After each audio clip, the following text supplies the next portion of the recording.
भाई महागठबंधन के नाम पर ये लूट की लड़ाई है। कौन कितना ज्यादा लूट सके, कौन कितना ज्यादा सीट ले सके, किसी को मालूम नहीं है कि जब चुनाव हो जाएगा अगर गलती से ये लोग जीत गया तो कहाँ रहेगा, कौन किधर भागेगा, किसी को पता नहीं है। जो जिसको सरकार में मौका मिलेगा उधरे भाग जाएगा। तो इसलिए इस ठगबंधन में मत पड़िए। मैं पहले से कह रहा हूं कि जो राजद के लोग हैं, राजद के जो लोग हैं वो बड़ा बड़ा वादा कर रहा है।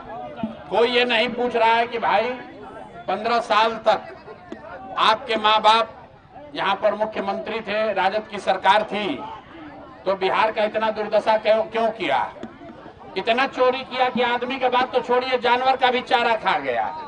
और वो आदमी, वो दल अभी कह रहा है कि हम बिहार में आएंगे तो सब सुधार कर देंगे। तो भाई 15 साल में क्यों नहीं किए? इसीलिए हम लोग रोज कहते हैं कि राजद का हालत वो है कि जो बूढ़े शेर का होता है। बूढ़ा शेर का कहानी सुने हैं ना? बूढ़ा शेर जब बूढ़ा हो जाता है, शिकार नहीं कर सकता है, तो सोने का कंगन लेके बैठता है ताकि कोई रास्ता चलता हुआ आदमी कंगन के लालच में आए तो उसको पकड़ के खाएंगे। तो ये राजद वाले जो हैं, ये जंगल राज वाले नेता, ये चाहते हैं बड़ा बड़ा वादा करके कि जनता फिर भ्रम में पड़ के किसी तरह हम लोग को वोट दे, तो फिर हम लोग अपहरण, रंगदारी, गुंडागर्दी जो पहले करते थे वही चालू करेंगे। इसलिए राजद को कोई वोट देने वाला नहीं है। लड़ाई जो है वो नीतीश भाजपा की एनडीए और जनसुराज के बीच में है।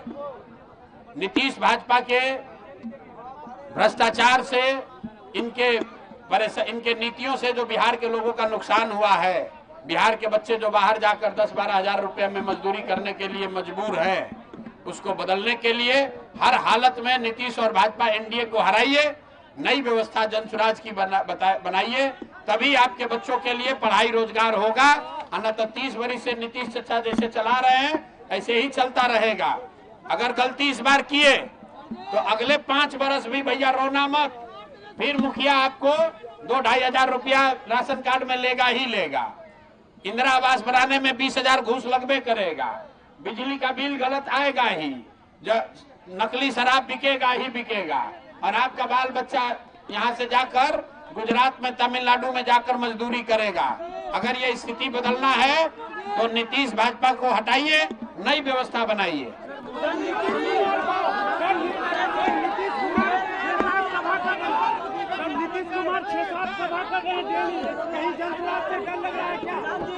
नीतीश कुमार 6 गो सभा दिन भर में जो कर रहे हैं उसमें मिला के भी इतना आदमी नहीं आता है जितना एक सभा में यहाँ आया है। नीतीश कुमार के सभा का हालत ये है कि पब्लिक का फोटो नहीं जारी करता है, स्टेज का फोटो जारी करता है। स्टेज पर नीतीश कुमार खड़े हैं, उनका 50 गो सिपाही अर्दली, उनका सुरक्षा कर्मी खड़ा है, पब्लिक 500 नहीं है।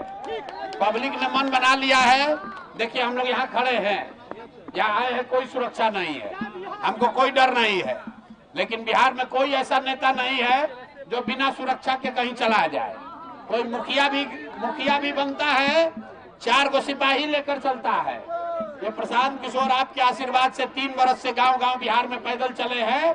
हमारी इतनी बड़ी व्यवस्था है लेकिन यहाँ एक भी सिपाही लेकर हम नहीं चलते हैं, क्योंकि बिहार के लोग, बिहार का युवा हमारे साथ खड़ा है, हमको किसी से डरने की जरूरत नहीं है।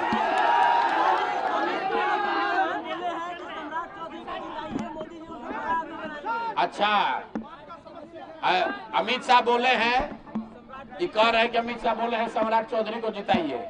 आप बताइए, अमित शाह ही बोले कि बिहार में फैक्ट्री लगाने के लिए जमीनें नहीं है।